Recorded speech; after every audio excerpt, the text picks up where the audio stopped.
आज इस वीडियो में हम लोग सिंटैक्स पढ़ते हैं रूल नंबर 7। जैसा कि हमने सिंटैक्स का रूल नंबर 1 to 6 तक वीडियो बना के अपलोड कर दिए हैं।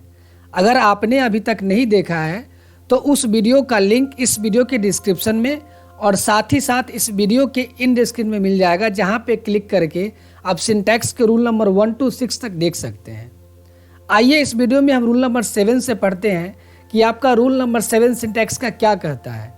जब वाक्य के सब्जेक्ट में each, every, either, neither, one, everyone, anyone, no one, someone, nobody, somebody, much, little, a little के साथ अगर हमारा जो सब्जेक्ट है आता हो तो उस सेंटेंस में हम वर्ब सिंगुलर यूज करते हैं। इसका मतलब ये हुआ कि जो हम सेंटेंस लिखते हैं या बनाते हैं उस सेंटेंस में अगर हमारा सब्जेक्ट के साथ इस वर्ड में से कोई भी एक वर्ड अगर आता है तो उस सेंटेंस में हम जो वर्ब यूज़ करेंगे वो सिंगुलर यूज़ करेंगे। तो यहाँ पे आपको इतने सारे वर्ड जो हैं वो याद रखने हैं। अगर आप याद रखेंगे तो सेंटेंस बनाते वक्त आपको कहीं भी प्रॉब्लम नहीं होगा, आप डायरेक्ट वर्ब सिंगुलर पुट करेंगे। आइए एग्जाम्पल के थ्रू समझते हैं। फर्स्ट एग्जाम्पल आपको ये कहता है each boy dash a pen. देखिए हमारा यहाँ पे जो सब्जेक्ट है वो क्या है, इच बॉय है, लेकिन यहाँ पे देखिए बॉय हमारा क्या नाउन है, ठीक है। तो नाउन क्या हमारा सब्जेक्ट है, तो इस सब्जेक्ट के साथ इच आया है। जो इच हमारा क्या है, सिंटैक्स रूल नंबर 7 का फर्स्ट वर्ड है इच। तो इससे आपको यहाँ पे क्लियर हो गया होगा कि each boy dash a pen, that means कि हमें यहाँ पे वर्ब यूज करना है सिंगुलर। तो हैज और हैव में से हमारा जो वर्ब होता है सिंगुलर वो हैज होता है। तो यहाँ पे हम क्या पुट करेंगे, हैज, ठीक है। नेक्स्ट एग्जाम्पल देखिए आपका कहता है no one dash ready to do this. देखिए यहाँ पे हमारा जो सब्जेक्ट है वो डायरेक्ट नो वन आ गया। यहाँ पे आपको पढ़ना था, ये देखिए नो वन, तो ये या तो नो वन आ गया, no one dash ready to do this, मतलब कोई भी इस काम को करने के लिए तैयार है। यहाँ पे जो हेल्पिंग वर्ब आएगा वो क्या आएगा, सिंगुलर इज आएगा। इज हमारा क्या है, सिंगुलर हेल्पिंग वर्ब है। यहाँ पे आपको ये समझने की ज़रूरत है, इस एग्जाम्पल से आपको ये पता चल गया होगा कि हमारा जो सिंटैक्स का रूल नंबर 7 कहता है कि यदि वाक्य के सब्जेक्ट में जो ये वर्ड दिया हुआ है ये वर्ड डायरेक्ट आए या किसी सब्जेक्ट के साथ आए, इस दोनों केस में हम जो हेल्पिंग वर्ब यूज़ करेंगे या वर्ब यूज़ करेंगे वो सिंगुलर यूज़ करेंगे। ये समझ में आ गया। रूल नंबर 7 क्या कहता है कि जो भी वर्ड आपको इस रूल नंबर 7 में दिया हुआ है डायरेक्ट सब्जेक्ट बन के ये आए या सब्जेक्ट के साथ आए तो उस तरह के सेंटेंस में हम सिंगुलर हेल्पिंग वर्ब यूज़ करेंगे। देखिए आपका थर्ड जो आपका एग्जाम्पल है वो कहता है somebody dash stolen my pen. मतलब ये इसका हिंदी ये हुआ कि किसी ने मेरा पेन कलम जो है चुरा लिया।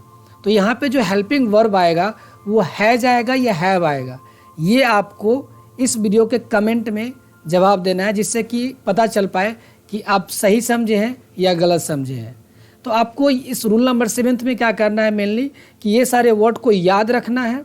याद रखने के बाद आप इजीली आप इस तरह के सेंटेंस को बना पाएंगे, फिल इन द ब्लैंक्स को भर पाएंगे। ये कंपटीशन में काफ़ी ज़्यादा आता है, आपको हर तरह के कंपटीशन में ऐसा क्वेश्चन मिल जाएगा, इसलिए VVI क्वेश्चन है, आप इस वर्ड को याद कर लें।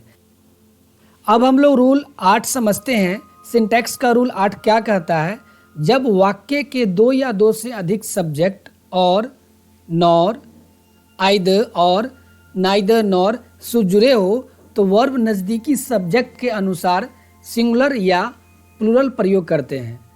देखिए ये सिंटैक्स का रूल आपको ये कहता है कि जब भी सेंटेंस में 2 या 2 से अधिक सब्जेक्ट हों और वो सब्जेक्ट और से या नॉर से या आइदर और नाइदर नॉर से जुड़े हुए हों तो उस तरह के सेंटेंस में हम जो वर्ब यूज़ करेंगे, जो वर्ब के सबसे नज़दीकी सब्जेक्ट होगा उसके अकॉर्डिंग हम वर्ब सिंगुलर या प्लूरल यूज़ करेंगे।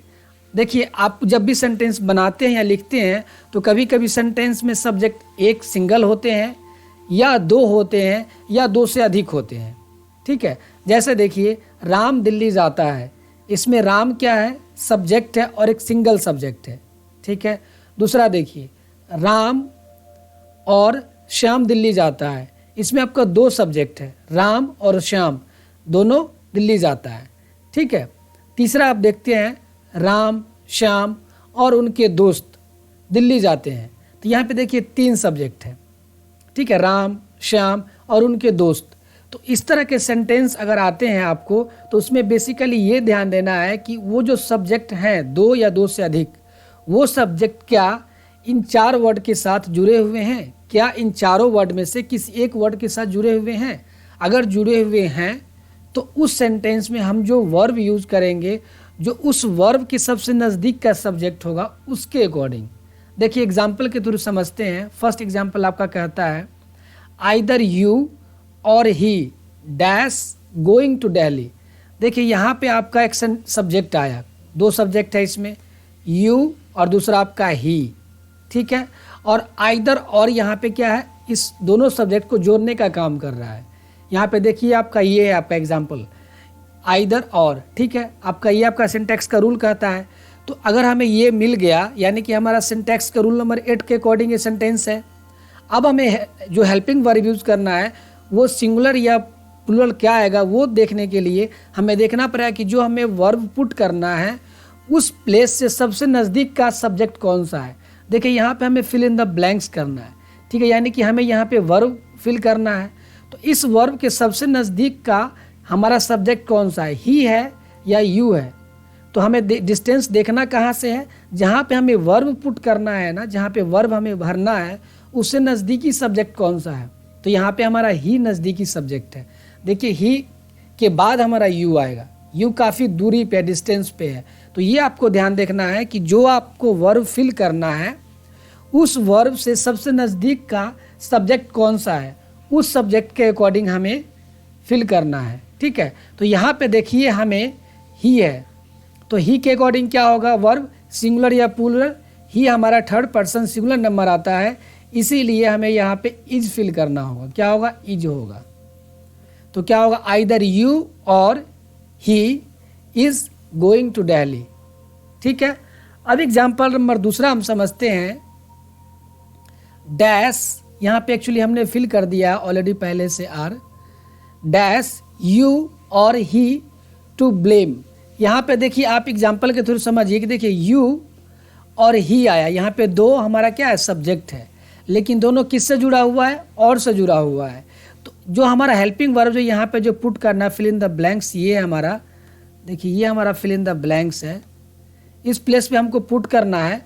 तो इस केस में हम क्या करेंगे, इस वर्ब से नज़दीकी हमारा सब्जेक्ट कौन सा है, यू है। तो यू के अकॉर्डिंग हमें हेल्पिंग वर्ब पुट करना पड़ेगा कि यहाँ पे जो वर्ब आएगा वो सिंगुलर आएगा या प्लूरल आएगा। तो हमारा जो यू है वो हमारा 3rd पर्सन प्लूरल नंबर है, इसीलिए हमें यहाँ पे क्या करना पड़ेगा कि हमें आर पुट करना पड़ेगा। देखिए यू जो हमारा है ना, वो सिंगुलर और प्लूरल दोनों के लिए यूज़ होता है। ठीक है। तो इस केस में हमेशा हम प्लूरल ही वर्ब यूज़ करेंगे, यू जहाँ पे भी आएगा तो। ठीक है। तो यू हमारा क्या हुआ है, यहाँ पे यू के सबसे जो वर्ब है, इससे सबसे नज़दीक में क्या है, यू है। तो यू के अकॉर्डिंग क्या हो जाएगा, आर फिल हो जाएगा इसमें। ठीक है। अब 3rd हमारा जो एग्जाम्पल है, वो 3rd एग्जाम्पल कहता है, आइदर राम और हिज फ्रेंड्स डैश गिल्टी। देखिए यहाँ पे आपको देखना है, जो हेल्पिंग वर्ब यहाँ पे ये पुट करना है, इसके सबसे नज़दीकी सब्जेक्ट कौन सा है। देखिए आपको सब्जेक्ट चुनना है, तो यहाँ पे हिज, फ्रेंड्स और दूसरा आपको क्या है, राम। ये किसके थ्रू कनेक्ट हुआ है, आइदर और के थ्रू कनेक्ट हो रखा है। देखिए यहाँ पे आइदर और आपका सिंटैक्स का रूल नंबर 8 में है। ठीक ना। तो अब यहाँ पे आपको फिल करना है कि इसमें से जो सिंगुलर हेल्पिंग वर्ब आएगा या प्लूरल हेल्पिंग वर्ब आएगा। तो क्या हेल्पिंग वर्ब आएगा, ये आपको इस वीडियो के कमेंट में लिख के जवाब देना है। अब सिंटैक्स का रूल नंबर 9 हम लोग समझते हैं कि सिंटैक्स का रूल नंबर 9 क्या कहता है, जब वाक्य के 2 सिंगुलर सब्जेक्ट एंड से जुड़े हों और दोनों का उद्देश्य एक हो, अर्थात दोनों एक दूसरे के पूरक हों, या उनसे एक ही वस्तु भाव विशेष का बोध हो, तो वर्ब सिंगुलर प्रयोग करते हैं। देखिए रूल नंबर 9 सिंटैक्स का आपको ये कहता है कि जब 2 सिंगुलर सब्जेक्ट, आपको ध्यान देना है कि जो दोनों सब्जेक्ट होगा ना, वो सिंगुलर होना चाहिए। ऐसा नहीं कि एक प्लूरल हो या दूसरा सिंगुलर हो या फिर दोनों प्लूरल हो, ऐसा नहीं। रूल नंबर 9 आपको कहता है कि जो सब्जेक्ट का जो सेंटेंस का जो सब्जेक्ट होगा दोनों का दोनों सिंगुलर सब्जेक्ट हो, दोनों का दोनों जो सब्जेक्ट हो वो सिंगुलर हो। सबसे पहले क्या कंडीशन है कि सेंटेंस में 2 सब्जेक्ट हो, ठीक है। दूसरा कंडीशन है कि दोनों सिंगुलर सब्जेक्ट हो। उसके बाद तीसरा कंडीशन कहता है कि दोनों सब्जेक्ट का उद्देश्य एक हो या दोनों का भाव जो है पता चले कि एक ही है। उस तरह के सेंटेंस में हमेशा वर्ब सिंगुलर यूज करते हैं। एग्जाम्पल के थ्रू हम लोग समझते हैं। देखिए, राइस एंड करी डैश माय फेवरेट डिश। ये कह रहा है कि राइस एंड करी इज़ माय फेवरेट डिश। देखिए, एग्जाम्पल के थ्रू समझिए, जो किसी व्यक्ति का जो फेवरेट डिश है ना वो क्या है, वो राइस एंड करी है। मतलब तो इसमें क्या है कि देखिए, राइस ऐसा तो नहीं कि कोई एक है, ऐसा नहीं कि केवल राइस इसका फेवरेट डिश है, ये दोनों है। देखिए यहाँ पे दोनों का दोनों जो है दोनों मिलकर के क्या हो रहा है, दोनों का उद्देश्य एक ही हो रहा है। क्या है, किसी लोग का फेवरेट है। 2 सब्जेक्ट है यहाँ पे और दोनों का उद्देश्य एक है, तो इसलिए इस केस में हम जो फिल करेंगे वो इज फिल करेंगे। इज हमारा क्या है, सिंगुलर वर्ब है। समझ में आया। अगर 2 सब्जेक्ट हो और दोनों सिंगुलर हो, ठीक है, और दोनों का उद्देश्य एक हो, तो इस केस में हमेशा हम जो वर्ब यूज़ करेंगे वो सिंगुलर यूज़ करेंगे। दूसरा एग्जाम्पल हम समझते हैं। Bread and butter dash rich food. कहा जाता है कि ब्रेड और बटर जो है वो एक अच्छा खाना माना जाता है। रिच फूड मतलब इसमें आपको सुबह के जो अकॉर्डिंग हमें न्यूट्रिशन मिलना चाहिए बॉडी में वो देता है, ठीक है। तो रिच फूड इसलिए बोला जाता है कि इसमें जो हमारे बॉडी के लिए ज़रूरत का चीज़ है वो फुलफिल करता है। तो सुबह सुबह जो लोग होते हैं वो ब्रेड एंड बटर खाते हैं। तो ऐसा तो नहीं है कि वो केवल ब्रेड खाते हैं या ऐसा भी नहीं कि केवल बटर खाते हैं, तो दोनों एक ही साथ खाते हैं तब जाके रिच फूड बनता है। मतलब दोनों का उद्देश्य एक है।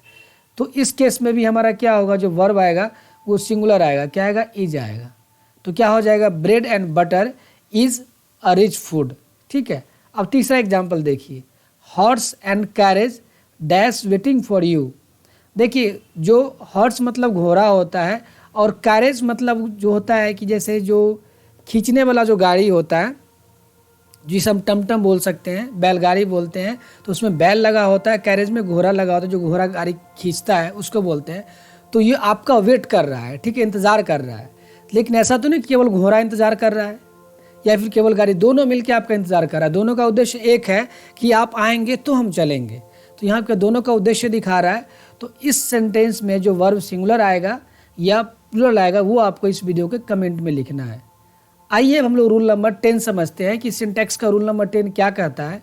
जब वाक्य के सब्जेक्ट के रूप में या वाक्य के सब्जेक्ट के साथ both, many, several, some, few, a few, this, those का प्रयोग हो तो वर्ब प्लुरल यूज करते हैं। देखिए, ये आपका सिंटैक्स का रूल नंबर 10 कहता है कि या तो सब्जेक्ट के रूप में ये वर्ड आ जाए या सब्जेक्ट के साथ आ जाए। तो इन दोनों केस में हम जो है ना वो जो वर्ब यूज़ करेंगे वो प्लुरल वर्ब यूज़ करेंगे। तो सिंपली आपको याद रखना है कि जब सेंटेंस के सब्जेक्ट के साथ ये कुछ वर्ड आ जाए या डायरेक्ट ये वर्ड आ जाए तो इस केस में हम लोग हमेशा वर्ब प्लुरल यूज़ करते हैं। तो ये वर्ड आपको याद रखने की ज़रूरत है। एग्जाम्पल के थ्रू समझते हैं। Many boys dash there. देखिए यहाँ पे आपको क्या है कि देखिए यहाँ पे सिंटैक्स का रूल क्या कहता है, मेनी। तो यहाँ पे क्या आया, मेनी आ गया। ये बॉयज़ क्या है, हमारा सब्जेक्ट है। तो मेनी डायरेक्ट भी आता फिर भी हम क्या करते, जो वर्ब है वो प्लुरल यूज करते। लेकिन अगर सब्जेक्ट के साथ आया है फिर भी हम यहाँ पे क्या करेंगे, वर्ब प्लुरल यूज करेंगे। तो क्या हो जाएगा, आर हो जाएगा। Many boys are there. देखिए यहाँ पे ये ध्यान रखना है कि इन सब्जेक्ट के साथ या डायरेक्ट ये जो वर्ड्स अगर आते हैं तो इस केस में हमेशा हम जो वर्ब यूज़ करेंगे वो प्लुरल यूज़ करेंगे, ठीक है। सेकेंड एग्जाम्पल के थ्रू समझते हैं। सेकेंड एग्जाम्पल हमारा कहता है a few persons dash honest. देखिए यहाँ पे हमारा जो सिंटैक्स का रूल है वो कहता है अ फ्यू। यहाँ पे अ फ्यू आ गया, किसके साथ आ गया, सब्जेक्ट के साथ आ गया, ठीक है। तो जब सब्जेक्ट के साथ आया है तो यहाँ पे हम क्या करेंगे, वर्ब प्लुरल यूज़ करेंगे। तो क्या होगा, आर होगा। डैट मीन्स कि आपको इस रूल के लिए आपको याद रखना है कि both, many, several, some, few, a few, this या दोज, ये सारे वर्ड डायरेक्ट सब्जेक्ट बन के आए या किसी सब्जेक्ट के साथ आता है तो उस तरह के सेंटेंस में हमेशा हम लोग वर्ब प्लूरल यूज़ करेंगे। ठीक है, अब थर्ड एग्जाम्पल समझते हैं। देखिए यहाँ पे है 3 काउज डैश ग्रेजिंग देयर। तो यहाँ पे आपको जो है, देखिए यहाँ पे क्या कह रहा है कि 3 गाय, देखिए आपको सब्जेक्ट से पता चल रहा है कि 3 गाय जो है वो क्या करे, ग्रेजिंग देयर, वहाँ पे चढ़ रहे हैं। ठीक है, तो यहाँ पे आपको पता चल रहा है सब्जेक्ट से कि अगर सब्जेक्ट में 3, 4, 5, 6 हो या 2 हो डायरेक्टली रूप से, उस तरह के सेंटेंस में भी हम लोग क्या करते हैं, वर्ब प्लूरल यूज़ करते हैं। तो यहाँ पे क्या होगा, आर यूज़ होगा। ठीक है, तो यहाँ पे क्लियर आपको सब्जेक्ट मेंशन कर रहा है कि 3 गाय, ठीक है, या 2 गाय, तो ये सब क्या हो जाएगा, प्लूरल हो जाएगा। तो इस तरह के सेंटेंस में भी हम लोग क्या करते हैं, प्लूरल हेल्पिंग वर्ब यूज़ करते हैं, प्लूरल वर्ब यूज़ करते हैं। ठीक है, आइए अब हम लोग समझते हैं रूल नंबर 11। सिंटैक्स का रूल नंबर 11 क्या कहता है कि जब वाक्य के 2 सिंगुलर सब्जेक्ट एंड से जुड़े हों और दोनों के पहले आर्टिकल लगा हो तो वर्ब प्लूरल यूज़ करते हैं। अगर प्रथम के साथ आर्टिकल हो और दूसरे के साथ आर्टिकल ना हो तो वर्ब सिंगुलर प्रयोग करते हैं। देखिए ये सिंटैक्स का रूल नंबर 11 कहता है कि जब हमारा 2 सिंगुलर सब्जेक्ट हो, कैसा हो, ध्यान रखना है कि सेंटेंस में हमारा 2 सिंगुलर सब्जेक्ट होना चाहिए और दोनों में आर्टिकल लगाओ। आर्टिकल का मतलब होता है ए एन और द, THE द। ठीक है, अगर इसमें से अगर हमारा तीनों में से कोई भी एक दोनों सिंगुलर सब्जेक्ट के पहले अगर लगा हुआ है तो इस तरह के सेंटेंस में हमेशा जो वर्ब यूज़ करेंगे वो प्लूरल यूज़ करेंगे। लेकिन ध्यान ये देना है कि 2 सिंगुलर सब्जेक्ट हो और सिंगुलर सब्जेक्ट के साथ प्रथम के साथ आर्टिकल हो और दूसरे के साथ आर्टिकल ना हो तो वर्ब सिंगुलर यूज़ करते हैं। एग्जाम्पल के थ्रू समझते हैं। द पोएट एंड द क्या फिलोसफर डैश कम। देखिए यहाँ पे कह रहा है कि द पोएट, देखिए यहाँ पे हमारा जो सिंगुलर सब्जेक्ट, पोएट सब्जेक्ट है और फिलोसफर भी क्या है, सब्जेक्ट है। ठीक है, कैसे जुड़ा हुआ है, एंड से जुड़ा हुआ है। यानी कि हमारा सिंटैक्स का जो 11th रूल क्या कहता है, जब वाक्य के 2 सिंगुलर सब्जेक्ट एंड से जुड़े हो तो एंड से भी जुड़ गया और दोनों के पहले आर्टिकल लगा हो। तो देखिए आर्टिकल आपको मैंने बताया ए, एन और द, इस तीनों में से कोई भी एक दोनों के साथ लगा हुआ हो। देखिए यहाँ पे द लगा हुआ है, ये भी द लगा हुआ है। तो हमारा रूल नंबर 11 पे आ गया, ये 11 के फॉर्मेट पे आ गया कि 2 सिंगुलर सब्जेक्ट है, दोनों एंड से जुड़ा हुआ और दोनों के पहले क्या आर्टिकल लगा हुआ है। तो यहाँ पे हेल्पिंग वर्ब जो पुट होगा प्लूरल पुट होगा, तो हमारा हैव आ जाएगा यहाँ पे। ठीक है, the poet and the philosopher have come. ठीक है, देखिए होता क्या है, एक्चुअली मीनिंग इसका हम हिंदी समझने की कोशिश करते हैं कि जो हेल्पिंग वर्ब जब हमारा यहाँ पे प्लूरल आया, इसलिए प्लूरल आता है कि जब भी हम किसी सब्जेक्ट के पहले आर्टिकल लगाते हैं ना तो उसको हम खास बना देते हैं। जैसे the poet and the philosopher, इसका मतलब ये होता है कि जो दोनों के दोनों जो सब्जेक्ट हैं वो खास हमारे लिए हैं, मतलब दोनों आ रहे हैं, पोएट भी आ रहे हैं और फिलोसफर भी आ रहे हैं। ठीक है, लेकिन यहीं पे अगर हमारा ये कह दिया जाता कि द पोएट एंड, देखिए एग्जाम्पल नंबर 2 को हम समझते हैं, उसमें क्या कहता है, the poet and philosopher dash come. यहाँ पे कह रहा है कि देखिए द पोएट एंड फिलोसफर, देखिए यहाँ पे एंड से तो जुड़ा हुआ है। हमारा क्या कहा सिंटैक्स का रूल नंबर 11 कि एंड से 2 सिंगुलर सब्जेक्ट जुड़े हुए हो, तो हमारा एंड से जुड़ गया। ठीक है, लेकिन कह रहा दोनों में आर्टिकल हो, दोनों में आर्टिकल है नहीं है, लास्ट वाले में आर्टिकल हमारा फिलोसफर के साथ नहीं है। फिर उसके आगे क्या कहता है, अगर प्रथम के साथ आर्टिकल हो और दूसरे के साथ आर्टिकल नहीं हो तो उस तरह के सेंटेंस में हम क्या यूज़ करेंगे। तो देखिए यहाँ पे कह रहा है दूसरे के साथ तो नहीं है, तो कह रहा है कि इस तरह के सेंटेंस में हम सिंगुलर वर्ब यूज़ करेंगे। ठीक है, तो हमारा सिंगुलर कौन सा हो जाएगा, हैज हो जाएगा। तो यहाँ पे समझने वाली बात ये है, देखिए ये आपको बताए कि जो सब्जेक्ट के पहले अगर आर्टिकल लगता है तो उस सब्जेक्ट को खास बना देता है, मतलब उसकी वैल्यू बढ़ा देता है वो। अगर आर्टिकल नहीं लगा हुआ है और किसी में आर्टिकल लगा हुआ है, मतलब जिसमें आर्टिकल लगा हुआ है उस सेंटेंस के लिए वो सब्जेक्ट खास है। अगर आर्टिकल नहीं लगा हुआ है तो वो खास नहीं, इंपॉर्टेंस नहीं है।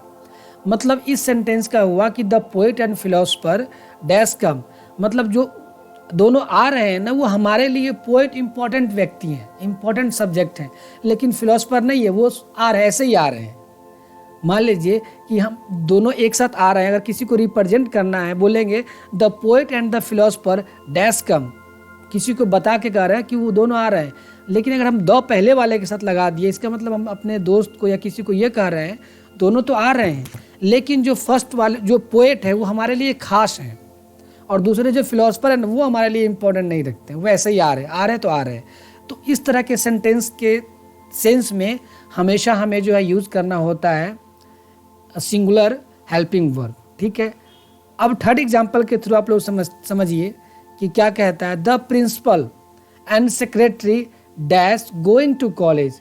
देखिए, the principal and secretary dash going to college, इसमें क्या फिल होगा आपको फिल करके इस वीडियो के कमेंट में बताना है। आप लोग अगर इंग्लिश ग्रामर के लाइव क्लास में ज्वाइन करना चाहते हैं तो इस वीडियो के डिस्क्रिप्शन में उसका लिंक दिया हुआ है, साथ ही साथ आपको स्क्रीन पे ये दिख रहा होगा, जहां से डायरेक्ट आप इस लिंक के थ्रू क्लास में ज्वाइन कर सकते हैं। इस वीडियो को देखने के लिए थैंक यू, और आपको यह वीडियो कैसा लगा आप हमें कमेंट में लिख के ज़रूर बताएं, और ऐसा भी वीडियो आप देखने के लिए आप इस चैनल को सब्सक्राइब कर लीजिए ताकि ऐसा ही वीडियो आपको हमेशा मिलता रहे। आगे का जो सिंटैक्स का रूल है वो आपको नेक्स्ट वीडियो में हम बना के अपलोड कर देंगे। Thank you.